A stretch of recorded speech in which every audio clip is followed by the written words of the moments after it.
Hi students, ഇന്ന് നമ്മൾ നോക്കാൻ പോകുന്ന ടോപ്പിക്ക് SAML ആണ്, അഥവാ security assertion markup language. So നമുക്ക് വീഡിയോയിലോട്ട് പോകാം. ഫസ്റ്റ് ഓഫ് ഓൾ ഇൻട്രൊഡക്ഷൻ പാർട്ടാണ്. നേരത്തെ പറഞ്ഞ കണക്ക് തന്നെ SAML security assertion markup language. അപ്പം ഇതിൻ്റെ മെയിൻ പേർപ്പസ് എന്താണെന്ന് വെച്ച് കഴിഞ്ഞാൽ സെക്യൂരിറ്റി ക്രിഡൻഷ്യൽസ് ഷെയർ ചെയ്യുക എന്നുള്ളതാണ്. ഒരു നെറ്റ്വർക്ക് ആയിട്ടുള്ള സിസ്റ്റത്തിൽ നിന്ന് അടുത്ത സിസ്റ്റത്തിലോട്ട് സെക്യൂരിറ്റി ക്രിഡൻഷ്യൽസ് ഷെയർ ചെയ്യാൻ വേണ്ടിയിട്ടാണ് ഈ ഒരു ലാംഗ്വേജ് യൂസ് ചെയ്യുന്നത്. ദെൻ ഇത് ഒരുപാട് SSO, അതായത് സിംഗിൾ സൈൻ ഓൺ എന്ന് വെച്ച് കഴിഞ്ഞാൽ അതൊരു സെഷനാണ്, അല്ലെന്നുണ്ടെങ്കിൽ ഒരു യൂസർ ഒതൻറ്റിക്കേഷൻ പ്രോസസ്സാണ്.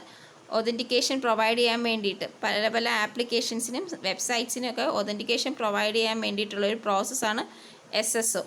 അപ്പം പല SSO സിസ്റ്റത്തിനകത്ത് ഇംപ്ലിമെൻറ്റ് ചെയ്തേക്കുന്ന ഒരു ലാംഗ്വേജാണ് SAML. അപ്പം ഈ ലാംഗ്വേജ് മെയിൻലി ഡിസൈൻ ചെയ്തേക്കുന്നതെന്ന് വെച്ച് കഴിഞ്ഞാൽ ഒതൻറ്റിക്കേഷനും ഓതറൈസേഷനും വേണ്ടിയിട്ടാണ്. ഓക്കെ, സോ ഇനി നെക്സ്റ്റ് ടോപ്പിക് SAMLൻ്റെ മോട്ടിവേഷൻ, അതായത് എന്തുകൊണ്ടാണ് നമ്മൾ ഈ ഒരു SAMLലോട്ട് വന്നതെന്നുള്ളതാണ് പറയുന്നത്. അപ്പം അതിനായിട്ട് കുറച്ച് ടേംസ് പറയുന്നുണ്ട്. C ഇൻഡിക്കേറ്റ് ചെയ്യുന്നത് ക്ലയൻറ്റ് ഓഫ് എ സർവീസ്, അതായത് ഒരു സർവീസ് ആവശ്യമായിട്ടുള്ള ആൾ, or we can say principal. Then SP1 എന്ന് പറഞ്ഞാൽ സർവീസ് പ്രൊവൈഡർ, സർവീസ് പ്രൊവൈഡ് ചെയ്യുന്ന ഒരു പ്രൊവൈഡർ. ഓക്കെ, സോ ഓരോ ടൈമിലും സിക്ക് എന്തെങ്കിലും ഒരു സർവീസ് പ്രൊവൈഡ് ചെയ്യണമെന്നുണ്ടെങ്കിൽ C SP1നെ റിക്വസ്റ്റ് ചെയ്യും. അതേ സമയത്ത് ലോഗിൻ ആയിട്ട് യൂസർ നെയിം പാസ്വേഡും കൊടുക്കും. അപ്പം അതിന് പകരം SP1 സിയുടെ ഐഡൻറ്റിറ്റി സ്റ്റോർ ചെയ്ത് വെക്കാൻ തുടങ്ങി കുക്കീസിൽ, സിയുടെ ബ്രൗസറിൽ തന്നെ. ഓക്കെ, അപ്പം സിയുടെ ഇൻഫർമേഷൻ എല്ലാം സ്റ്റോർഡ് ആയിരിക്കും. അപ്പോൾ ഓരോ തവണയും ഈ പറഞ്ഞത് കണക്ക് ലോഗിൻ ചെയ്യേണ്ടി വരത്തില്ല. ബട്ട് ഇപ്പോൾ സപ്പോസ് സിക്ക് വേറൊരു സർവീസ് പ്രൊവൈഡറിൽ നിന്ന് ഒരു സർവീസ് വേണമെന്നുണ്ടെങ്കിൽ, അതായത് SP2 എന്ന് പറയുന്ന സർവീസ് പ്രൊവൈഡറിൽ നിന്ന് വേണമെന്നുണ്ടെങ്കിൽ SP2ന് അറിയാൻ പറ്റില്ല C എന്ന് പറയുന്ന ക്ലയൻറ്റ് ഒരു ട്രസ്റ്റഡ് ആയിട്ടുള്ള ക്ലയൻ്റ് ആണോ എന്ന്. ബട്ട് ഇപ്പോൾ SP1ഉം SP2ഉം റിലേഷൻഷിപ്പ് ഷെയർ ചെയ്യുന്ന രണ്ട് സർവീസ് പ്രൊവൈഡേഴ്സ് ആണെന്നുണ്ടെങ്കിൽ SP2ന് SP1 ക്രിയേറ്റ് ചെയ്ത കുക്കീസ്, സിയുടെ കുക്കീസിൽ നിന്ന് ആ കണ്ടൻറ്റ് റീഡ് ചെയ്തെടുത്തിട്ട് ചെക്ക് ചെയ്യാം അതായത് C എന്ന് പറയുന്നത് ട്രസ്റ്റഡ് ആണോ അല്ലയോ എന്നുള്ളത്. ഓക്കെ, ബട്ട് പ്രോബ്ലം എന്താണെന്ന് വെച്ച് കഴിഞ്ഞാൽ പല ബ്രൗസേഴ്സും ഇത് അലോ ചെയ്യത്തില്ല. അതായത് ഒരു സെർവർ ക്രിയേറ്റ് ചെയ്തിട്ടുള്ള കുക്കീസ് മറ്റൊരു സെർവർ, വേറൊരു ഡിഫറെൻറ്റ് ഡൊമൈനിലുള്ളൊരു സെർവറിന് ഡിസ്പാച്ച് ചെയ്യത്തില്ല. അപ്പോൾ ഈ ഒരു പ്രോബ്ലം സോൾവ് ചെയ്യാൻ വേണ്ടിയിട്ടാണ് SAML എന്ന് പറയുന്നൊരു സൊല്യൂഷനുമായിട്ട് വന്നത്. സോ SAML എന്ന് വെച്ച് കഴിഞ്ഞാൽ ഞാൻ ആദ്യം പറഞ്ഞത് കണക്ക് തന്നെ സെക്യൂരിറ്റി അസേർഷൻ മാർക്കപ്പ് ലാംഗ്വേജ്. അപ്പോൾ ഇതിൻ്റെ മെയിൻ ജോബ് എന്താണെന്ന് വെച്ച് കഴിഞ്ഞാൽ ഐഡൻറ്റിറ്റി പ്രൊവൈഡറായിട്ട് വർക്ക് ചെയ്യും. ഓക്കെ, സോ നമ്മളുടെ ഈ എക്സാമ്പിളിനകത്ത് SP2 ആണ് is A consumer of that assertion. അതായത് ആ ഒരു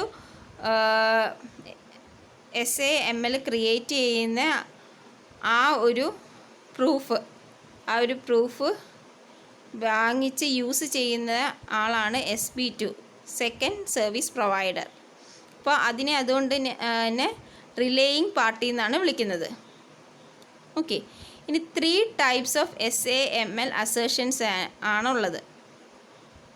അതെന്തിനൊക്കെയാണെന്ന് വെച്ച് കഴിഞ്ഞാൽ ഒതൻറ്റിക്കേഷൻ സ്റ്റേറ്റ്മെൻറ്റിനും ആട്രിബ്യൂട്ട് സ്റ്റേറ്റ്മെൻറ്റും then authorization statement. First one is authentication statement. Authentication statement എങ്ങനെയാണെന്ന് വെച്ച് കഴിഞ്ഞാൽ ഐഡൻറ്റിറ്റി പ്രൊവൈഡർ അഥവാ നമ്മുടെ SAML എന്താ ചെയ്യുന്നതെന്ന് വെച്ച് കഴിഞ്ഞാൽ പ്രിൻസിപ്പൽ C ഓതൻറ്റിക്കേറ്റ് ചെയ്യും. അതായത്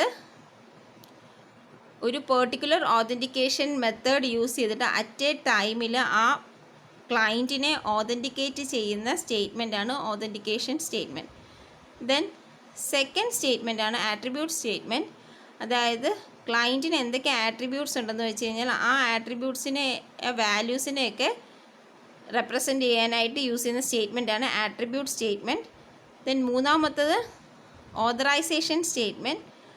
ഐഡൻറ്റിറ്റി പ്രൊവൈഡർ ആയി സ്പെസിഫൈ ചെയ്യും. പെർട്ടിക്കുലർ ക്ലയൻറ്റ് ഒരു റിസോഴ്സ് യൂസ് ചെയ്യാനും ഒരു പെർട്ടിക്കുലർ ആക്ഷനോ അല്ലെങ്കിൽ ഓപ്പറേഷനോ ആ റിസോഴ്സസിൽ ചെയ്യാനുള്ള പെർമിഷൻ ഉണ്ട് എന്ന് പെർമിറ്റ് ചെയ്യുന്ന സ്റ്റേറ്റ്മെൻറ്റാണ് ഓതറൈസേഷൻ സ്റ്റേറ്റ്മെൻറ്റ്. ഓക്കെ, അപ്പോൾ ഈ മൂന്ന് സ്റ്റേറ്റ്മെൻറ്റ്സുമാണ് ആക്ച്വലി SAMLൻ്റെ അസേർഷൻസ്. ഒരു പെർട്ടിക്കുലർ പ്രിൻസിപ്പലിനെ പറ്റിയിട്ട് അല്ലെങ്കിൽ ഒരു ക്ലയൻറ്റിനെ പറ്റിയിട്ടുള്ള അസേർഷൻസ്. ഓക്കെ, ഇനി അസേർഷൻ ടൈപ്സ് എന്താണെന്നുള്ളത് നോക്കാം. അതായത് SAML നോർമലി യൂസ് ചെയ്യുന്നത് XML എക്സ്പ്രഷൻസ് ആണ് അസേർഷന് വേണ്ടിയിട്ട്. ഇവിടെ നമുക്കുള്ളൊരു പെർട്ടിക്കുലർ എക്സാമ്പിൾ കൊടുത്തേക്കുവാണ്. ഇതിനകത്ത് ആക്ച്വലി ക്ലെയിം ചെയ്യുന്ന ആൾ, അതായത് ഈ ഒരു ക്ലയൻറ്റ് ട്രസ്റ്റ് വേർത്തിയാണ് എന്ന് ഉറപ്പിക്കുന്ന ആൾ SP1 ആണ്. സോ SP1 ഒരു അസേർഷൻ കൊടുത്തേക്കുകയാണ്. SE1 ഓതൻറ്റിക്കേറ്റഡ് സിയെ ഓതൻറ്റിക്കേറ്റ് ചെയ്യുന്നു using password based authentication on date and time. അതാണ് ഈ കൊടുത്തേക്കുന്നത്. ഇതൊരു അസേർഷൻ സ്റ്റേറ്റ്മെൻ്റ് ആണ്. സി ഓതൻറ്റിക്കേറ്റഡ് ആണെന്ന് SP1 പറയുന്നത്. ഓക്കെ, എഗെയിൻ ഈ ഒരു എക്സാമ്പിളാണ് കൊടുത്തേക്കുന്നത്. ഈ ഒരു എക്സാമ്പിളിനകത്ത് സെറ്റ് ഓഫ് സ്റ്റേറ്റ്മെൻറ്റ്സ് കൊടുത്തിട്ടുണ്ട്. So this is an authentication statement containing identities of an issuer and A principal. Okay, ഇതിനകത്ത് ലൈൻ 2 to 6 ഇൻഡിക്കേറ്റ് ചെയ്യുന്നതെന്ന് വെച്ച് കഴിഞ്ഞാൽ ഒരു URL ആണ്.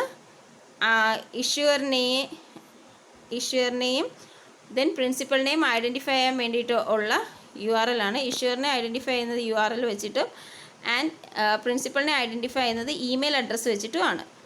ദെൻ ലൈൻ 8 to 11 റെപ്രസെൻ്റ് ചെയ്യുന്നത് ഈ ഒരു ഓതൻറ്റിക്കേഷൻ്റെ വാലിഡിറ്റി നെക്സ്റ്റ് 26 hours ആണെന്നുള്ളതാണ്.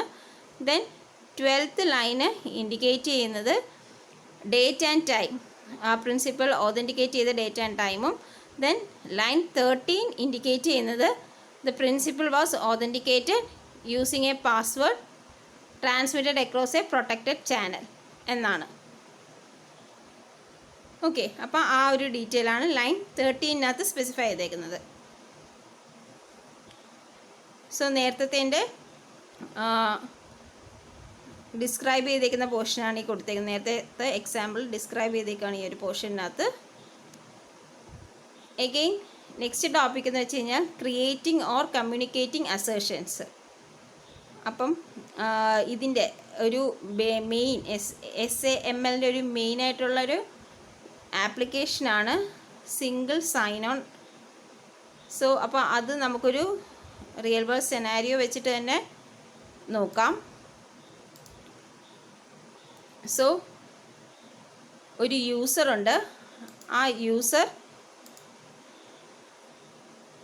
ഒരു സൈറ്റ് വിസിറ്റ് ചെയ്യുന്നു, ഒരു ട്രാവൽ സൈറ്റ്, സ്മാർട്ട് ട്രാവൽ എന്ന് പറഞ്ഞ് ഫെമിലിയർ ആയിട്ടുള്ള ഒരു സൈറ്റ്. അതായത് ആ ഒരു യൂസറിന് ഫെമിലിയർ ആയിട്ടുള്ളൊരു സൈറ്റ് ഒരു ടിക്കറ്റ് ബുക്ക് ചെയ്യാനായിട്ട് വിസിറ്റ് ചെയ്യുന്നു. അപ്പം ആ user, his name is Sandeep login ചെയ്യുന്നു. ദെൻ ഓതൻറ്റിക്കേറ്റ് ചെയ്യുന്നു. ദെൻ അതിനുശേഷം ഏത് ദിവസമാണ് പോവേണ്ടതെന്നുള്ളതിൻ്റെ ഡീറ്റെയിൽസും കാര്യങ്ങളൊക്കെ കൊടുക്കുന്നു. ദെൻ എത്രയാണ് ബഡ്ജറ്റ്, എൻ്റെയാണ് കൺസ്ട്രെയിൻസ് എന്നൊക്കെ കൊടുക്കുന്നു. അപ്പം ഒരു ലിസ്റ്റ് ഓഫ് ചോയ്സ് പ്രസൻറ്റ് ചെയ്യും സന്ദീപിൻ്റെ ഫ്രണ്ടിലായിട്ട്. സന്ദീപിൻ്റെ ആ ഒരു കൺസ്ട്രെയിൻസും ചോയ്സസും ഒക്കെ സാറ്റിസ്ഫൈ ചെയ്യുന്ന രീതിയിൽ. ഓക്കെ, അപ്പം ജെറ്റ് എയർവേസ് ആണ് സന്ദീപ് സെലക്ട് ചെയ്യുന്നത്.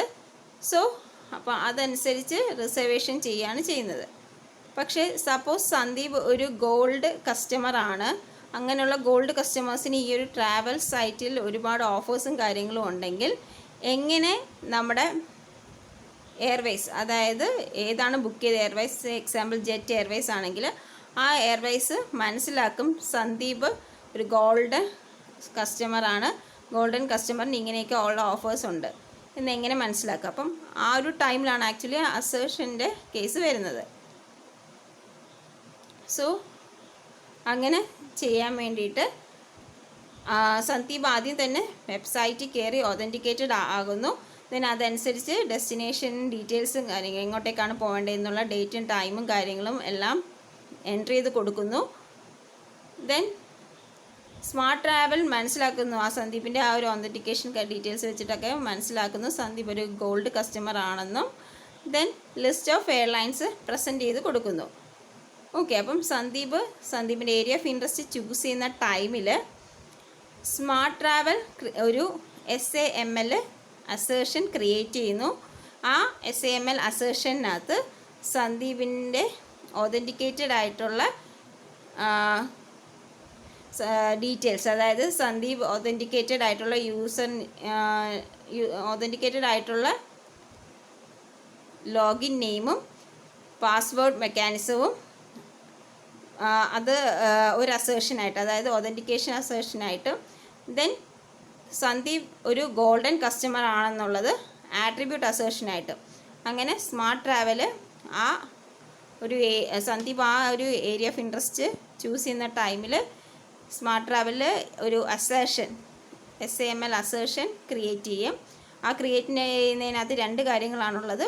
ഒന്നൊരു authentication assertion which indicates that Sandeep has been authenticated using login name or password mechanism. Then second assertion എന്ന് വെച്ച് കഴിഞ്ഞാൽ ഒരു ആട്രിബ്യൂട്ട് അസേർഷനാണ്. It indicates that Sandeep is a gold customer. Okay, then smart travel എന്താ ചെയ്യുന്നതെന്ന് വെച്ച് കഴിഞ്ഞാൽ it will creates an HTML form with 2 hidden inputs. Okay, എന്തൊക്കെയാണ് ഹിഡൻ ഇൻപുട്സ് എന്ന് വെച്ചാൽ, ഫസ്റ്റ് നെയിംഡ് SAML റെസ്പോൺസ്, അതിനകത്തെന്ന് വെച്ച് കഴിഞ്ഞാൽ ഈ പറഞ്ഞ സൈൻഡ് ആയിട്ടുള്ള SAML അസേർഷൻസും.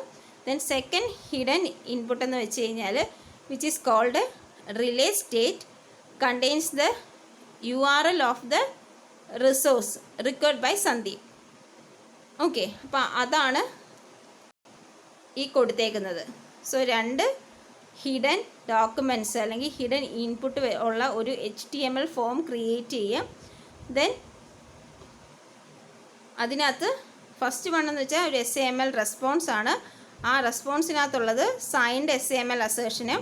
ദെൻ സെക്കൻഡ് വൺ എന്ന് പറയുന്നത് റിലേ സ്റ്റേറ്റ് ആണ്. that contains the URL of the resource required by Sandeep.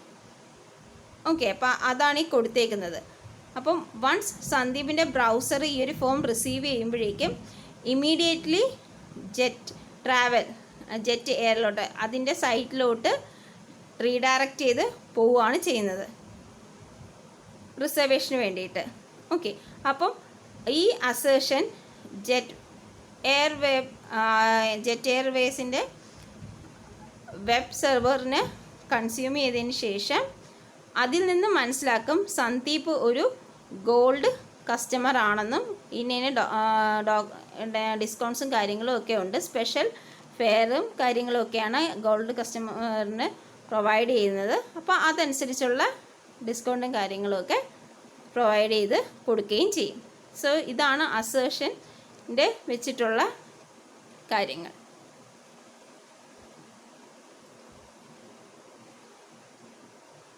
So അതാ ഇവിടെ എക്സ്പ്ലെയിൻ ചെയ്തേക്കുന്നത്. So when Sandeep browsers receives that form, it is immediately redirect to the site.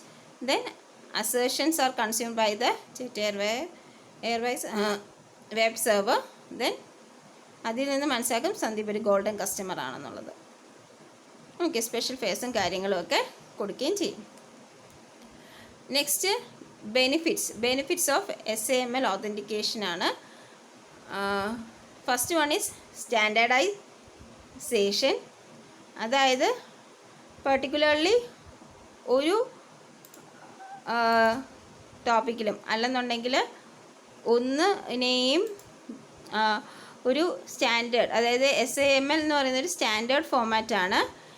ഏത് രീതിയിലുള്ള കാര്യങ്ങളും അല്ല ഇൻ്റർ ഓപ്പറേഷനബിലിറ്റി ബിറ്റ്വീൻ സിസ്റ്റംസ് ആവട്ടെ അങ്ങനെയുള്ള എല്ലാ കാര്യങ്ങളും പ്രൊവൈഡ് ചെയ്യുക. So it is A standard format which allows seamless interoperability between systems and interdependent of that particular implementation. ഏത് ഇംപ്ലിമെൻറ്റേഷനിലാണെന്നുണ്ടെങ്കിൽ ഈ ഒരു പെർട്ടിക്കുലർ സ്റ്റാൻഡേർഡ് വർക്ക് ചെയ്യും. Then next one is improved user experiences. അതായത് മൾട്ടിപ്പിൾ സർവീസസ് പ്രൊവൈഡ് ചെയ്യുന്നുണ്ട്, അതുകൊണ്ടാണ് അങ്ങനെ പറയുന്നത്. Then increased security. സെക്യൂരിറ്റിയാണ് ഇതിൻ്റെ മെയിനായിട്ടുള്ള എയിം. എല്ലാ കാര്യത്തിലും സെക്യൂരിറ്റി പ്രൊവൈഡ് ചെയ്യുക എന്നുള്ളതാണ്. Then next one loose coupling of directories. അതായത് SAML അങ്ങനെ ഒരു ഇൻഫർമേഷനും യൂസറിൻ്റെ ഇൻഫർമേഷനും അങ്ങനെ സ്റ്റോർ ചെയ്യുക മെയിൻറ്റെയിൻ ചെയ്യുക ഒന്നും ചെയ്യുന്നില്ല. Then last one reduced cost for service providers. അതായത് അക്കൗണ്ട് ഇൻഫർമേഷനോ കാര്യങ്ങളോ ഒന്നും മെയിൻറ്റെയിൻ ചെയ്തില്ല, അപ്പോൾ അതിൻ്റെ ഒരു ബേർഡനോ കാര്യങ്ങളോ ഒന്നുമില്ല, അതിൻ്റെ ഒരു കോസ്റ്റോ ഒന്നുമില്ല. അതുകൊണ്ടാണ് reduced cost for service provider എന്ന് കൊടുത്തേക്കുന്നത്. ഓക്കെ, സോ ഇത്രയേ ഉള്ളൂ SAML. Thank you.